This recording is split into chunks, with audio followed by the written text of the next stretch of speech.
You are standing on your own front porch, and the woman who left you 15 years ago is standing at the bottom of the steps, asking for a place to stay. Your hand tightens on the doorframe. Your heart is pounding so hard you can hear it in your ears. 15 years.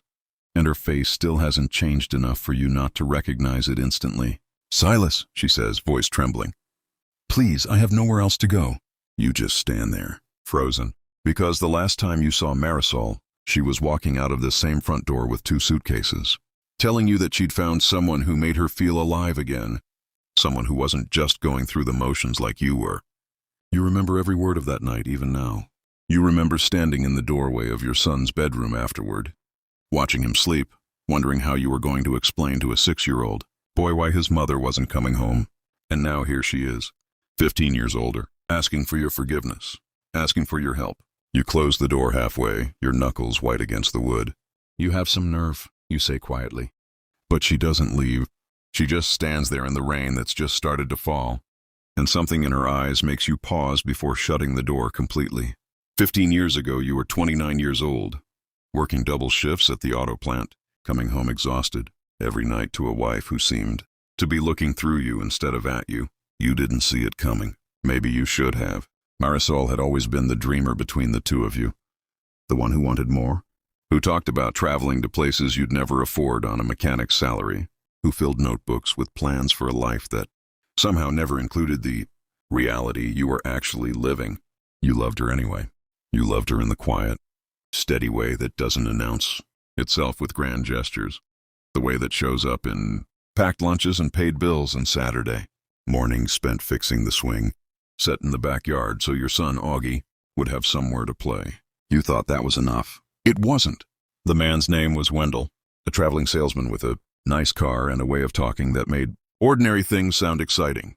Marisol met him at a diner where she worked part-time, and within 4 months, everything you'd built together fell apart in the space of a single, devastating conversation. "I need more than this, Silas," she told you, standing in the kitchen, refusing to look at you directly. "I need someone who makes me feel like my life is actually happening, not just passing by." You remember asking her, voice breaking, "What about Augie?" You remember her hesitation. You remember the answer that still echoes sometimes late at night, when the house is quiet and old wounds decide to reopen themselves. "He's better off with you," she said. You were always the stable one. And then she was gone. You raised Augie alone after that. You worked double shifts and then somehow found the energy to attend every school play, every science fair, every little league game, sitting alone in the bleachers while other kids had 2 parents cheering. People whispered about you. Single dads weren't as common back then, not in your town. And some of the other parents at school pickup looked at you like you were an oddity, a man doing a woman's job, incapable of braiding hair or making a proper dinner or understanding what a growing boy really needed. You proved them wrong every single day for 15 years. You learned how to braid hair badly, then adequately, then well enough that Augie's teacher once asked which salon you went to. You learned to cook more than grilled cheese and frozen dinners. You learned to sit with a crying 8-year-old at 2 in the morning after a nightmare, and to have the talk about girls when he was 14, and to hug him tight, without a single word the day he graduated high school as valedictorian. Both of you crying without a mother there to see it. You built a life out of the wreckage Marisol left behind, and somewhere along the way, you stopped waiting for her to come back and explain herself. You just lived. You dated occasionally, though nothing ever stuck, because some part of you had grown wary of trusting anyone with the softest parts of yourself again. You watched Augie grow into a good man, kind, hardworking, endlessly patient, the way you'd tried to raise him to be, and you told yourself that whatever happened with Marisol, you had won the only thing that ever really mattered. You had kept your son, and then, 3 days ago, you got a phone call from a hospital 2 towns over. Marisol had been in a car accident.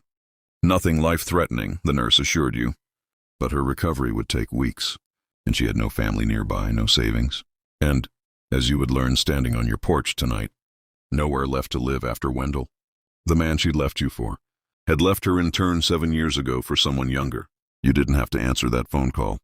You didn't have to listen to the nurse explain that Marisol had asked weekly if there was any way to reach her ex-husband, because she had absolutely nowhere else to turn.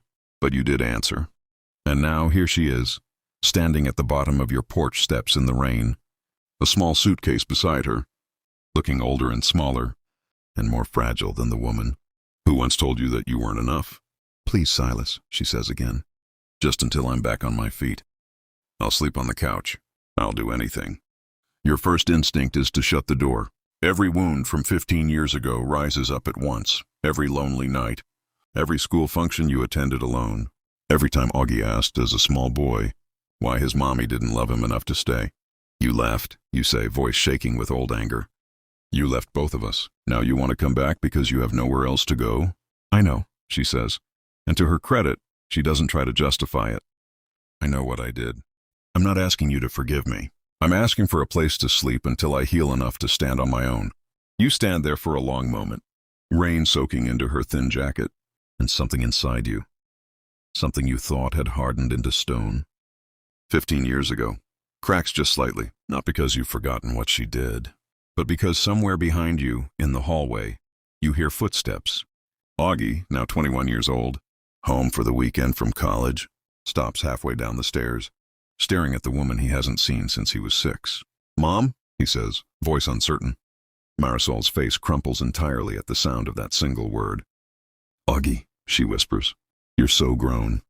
You watch your son's face carefully, waiting to see the same anger you feel reflected back, waiting for him to slam the door on her the way part of you desperately wants to. Instead, he walks past you, down the steps into the rain, and does something you don't expect. He hugs her. You look cold, he says simply. Come inside, Mom. You stand frozen on the porch, watching your son embrace the woman who abandoned both of you, and you realize with a strange ache in your chest that Augie's heart never hardened the way yours did. He was 6 when she left. He doesn't carry the same weight of memories you do. The fights, the betrayal, the specific cruelty of her final words in that kitchen 15 years ago. He only carries the absence. And absence, it turns out, aches differently than betrayal. You let her in. Not because you've forgiven her, because your son asked you to, with his eyes, in a way you couldn't refuse. The first few days are unbearable. Marisol sleeps on the couch, wincing whenever she moves her injured shoulder, and you avoid her as much as possible in your own house, retreating to the garage to tinker with an old truck engine, just so you don't have to sit across from her at the kitchen table. But Augie, home for winter break now, spends hours with her. You hear them talking through the walls sometimes. Her voice soft and apologetic, his voice curious, careful, cautiously reopening a door that's been shut for 15 years. One night, you overhear something that stops you cold in the hallway. I think about it every single day, Marisol is saying, voice breaking. Leaving you. Leaving your father. It was the worst mistake of my entire life, and I've spent 15 years paying for it in ways I never imagined. What happened with Wendell? Augie asks quietly. He left me the way I left your father, she says. Except your father built you into a good man despite everything. Wendell just built himself a bigger house and forgot I existed.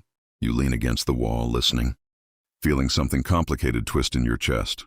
Not quite sympathy, not quite satisfaction, something harder to name. Why didn't you ever come back? Augie asks. Even just to see me? There's a long silence. Shame, Marisol finally says. I was too ashamed of what I'd done to face either of you. It's easier to stay away and imagine you're both fine without me than to come back and see the damage up close. We weren't fine, Augie says, voice suddenly sharp with a pain he'd apparently buried for years. I used to lie awake wondering what I did wrong, wondering why you didn't love me enough to stay. You hear Marisol begin to cry. You didn't do anything wrong, she says. You were a perfect little boy. I was the one who was broken. I thought running toward something exciting would fix whatever was missing inside me. It didn't. It just broke everyone around me instead. You walk away from that hallway with your chest aching, in a way you haven't felt in 15 years. Not forgiveness, not yet, but something had shifted quietly in the dark. 2 weeks pass. Marisol's shoulder heals enough that she can move more freely, and she begins, tentatively, to help around the house, cooking dinner, a little clumsily at first, then better, folding laundry. Small domestic gestures that feel achingly familiar and painfully strange all at once. One evening, you come home from the plant to find her in the kitchen, humming an old song you both used to love. And for just a moment, if you close your eyes, it feels like no time has passed at all. Then you open them, and 15 years of hurt come rushing back. You don't have to pretend everything is fine, you say quietly. She turns, startled, humming, stopping abruptly. I'm not pretending, she says. I'm trying. There's a difference. Trying for what? You ask, voice harder than you intend. You already have the only thing you needed. A place to heal. You don't need to perform some fantasy where the last 15 years didn't happen. Marisol sets down the spoon she's holding. I'm not trying to erase what I did, Silas, she says. I know I can't. I just want the chance to be something other than the worst mistake of your life, even in some small way, before I leave. Leave to where, you ask? You have nothing. No job, no savings, no family. You're going to walk out that door again the moment something better comes along. Just like you did before. The words land harder than you intend, and you watch something in her face break entirely. You're right to think that, she says quietly. I gave you every reason to believe it. But I'm not the same person who left 15 years ago. Silas. That woman thought excitement was the same thing as happiness. I've spent 15 years learning the difference the hard way. You don't answer. You just walk out to the garage again, because it's easier than sitting with the ache her words leave behind. The turning point comes on a night you don't expect it. Augie comes home from a late shift at his part-time job, soaked from the rain, exhausted, and mentions offhand that his car's transmission finally gave out for good, and he doesn't know how he's going to afford the repair on top of tuition. You feel the old, familiar weight of fatherhood settle onto your shoulders, the same weight you've carried alone for 15 years, quietly solving problems so your son never had to feel the fear of instability the way you sometimes did. But before you can offer to help, Marisol speaks up from the kitchen table. I have a little money saved, she says quietly. Not much, but enough to help with the repair if you'll let me. Augie looks at her surprised. Mom, you don't have to. I want to, she says firmly. I've spent 15 years not being there for the big moments. Let me be there for one of the small ones. You watch this exchange from the doorway, and something inside you finally softens, just slightly at the sight of her trying, genuinely trying, to be a mother in whatever small way circumstances still allow. Later that night, after Augie goes to bed, you find yourself sitting across from Marisol at the kitchen table. For the first time since she arrived, 2 cups of coffee between you, rain tapping softly against the window. Why did you really come back? You ask quietly. The truth, not the version you tell yourself to feel better. Marisol wraps her hands around her coffee cup, staring into it for a long moment. Because I was dying inside slowly from the shame of what I did, she says. Every year that passed made it harder to imagine ever facing either of you again. The accident just forced my hand. I finally had no choice but to face the mess I made, instead of running from it one more time. And now that you're facing it, you ask. Now I understand, she says, voice breaking, that I don't deserve your forgiveness. I know that. I'm not asking for it. I just needed you both to know before I leave that not a single day passed where I didn't regret what I threw away. You sit in silence for a long moment, the weight of 15 years pressing down on the space between you. You hurt him, you finally say, more than you probably ever knew. He used to ask me why you didn't love him enough to stay. I never had a good answer for that. Marisol's face crumples entirely. There isn't a good answer, she says. There never was. I was selfish and young and afraid of an ordinary life, and I traded away the only extraordinary thing I ever had, a family that loved me, for something that turned out to be empty. The climax comes 3 days later. On the morning Marisol plans to leave for good, having found a small apartment across town that she can barely afford, on the diner job she's just started. Augie drives her, and you follow separately, ostensibly to help carry her few belongings, though really because some part of you isn't ready to let this chapter close without saying something you've needed to say for 15 years. Standing in the small, sparse apartment, boxes stacked against the wall, you finally speak the words that have been building since the night she first stood at your porch steps in the rain. I forgive you, you say. Marisol turns, stunned. You don't have to say that, she says. I don't expect it. I know I don't have to, you say. But I've spent 15 years carrying this anger like it was armor, and it never once made me stronger. It just made me tired. Augie forgave you the moment he saw you on those porch steps, because his heart never learned how to hold a grudge the way mine did. Maybe it's time I learned the same lesson from my own son. Tears spill down Marisol's face. I don't deserve it, she whispers. Maybe not, you say, but I don't think forgiveness is about what someone deserves. I think it's about what you need to finally sit down so you can breathe again. Augie, standing quietly by the door, watches this exchange with tears in his own eyes. Does this mean, he asks softly, We can maybe start over? All three of us, not like before, just something new.